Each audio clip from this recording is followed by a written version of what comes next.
I'm AJ, and today is full of awesome.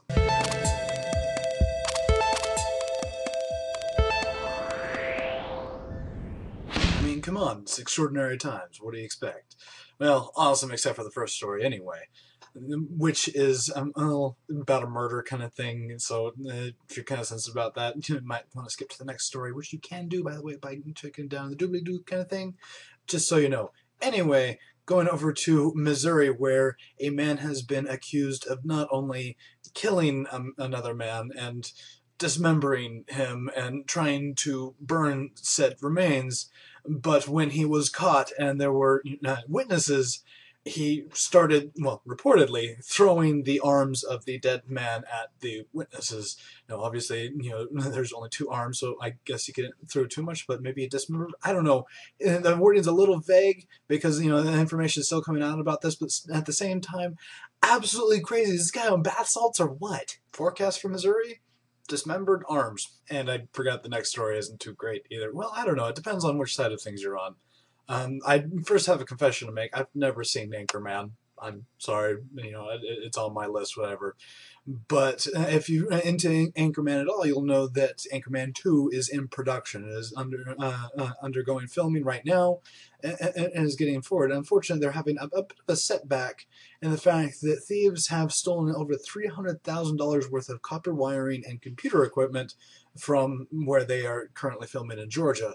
So, and police are still trying to figure out how it happened. They can't find any signs of forced entry, any of that kind of stuff. So, probably really organized thieves or possibly an inside job. I don't know if they're hurting for money or anything, but they know if production suddenly receives an extra $300,000 for Anchorman 2, we know where the money went.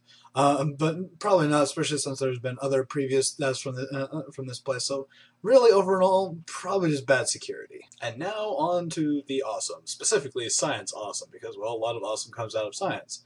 But, for awesome to come out of science, they usually have to start out with something not awesome, mainly in this case, widespread radioactivity.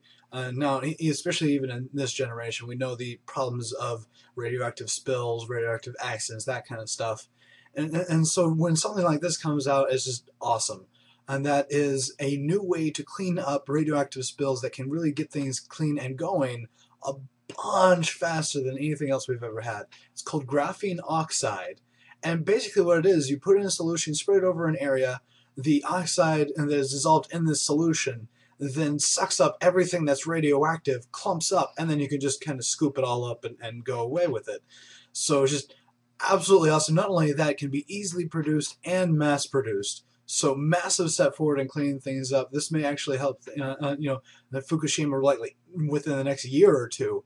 So nice, awesome. And our next pick is actually coming out of Japan, Tokyo specifically, where a Japanese-led team has done a world first, and that is taking pictures and video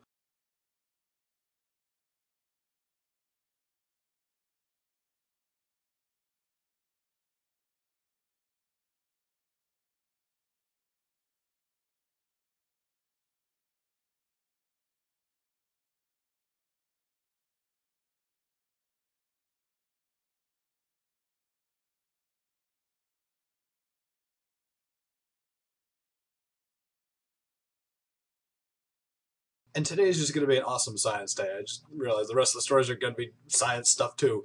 Another first, but this time out in space, specifically Mars, where the Curiosity rover, which we've covered quite a bit in the past, has done another first, and that is swept a rock clean, or at least in certain spots, of the red rust dust to reveal, and once again, don't have picture, sorry, late day, but it reveals much wider, much brighter rock than we previously expected, and may actually really help us in going forward and, well, pulverizing other rocks with the Curiosity laser that we've talked about before, and deciding which ones to pulverize and finding out a lot more about the Martian surface. So, when we get there, we can actually, because, we should get there, we may actually know a lot more than we previously expected to. Speaking of traveling in space, we've talked before about how we're possibly much closer to interstellar travel than we previously thought we were.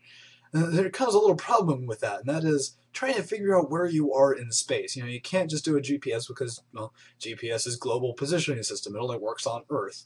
And while scientists have possibly figured out a way to use a kind of GPS in space, they're calling it XPS.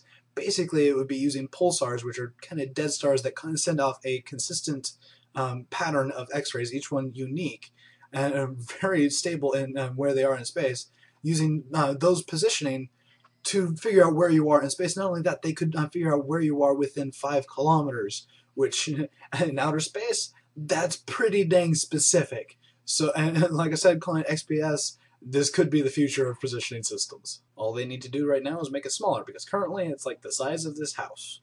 Either way, thank you so much for joining us at an extraordinary time. If you liked it, like down here, favorite, subscribe, all that kind of stuff. Comment, please, if you will, on this kind of stuff. It kind of makes us happy and gives us a little kind of boost, and actually, helps us out on which direction the show should go. And always, be aware.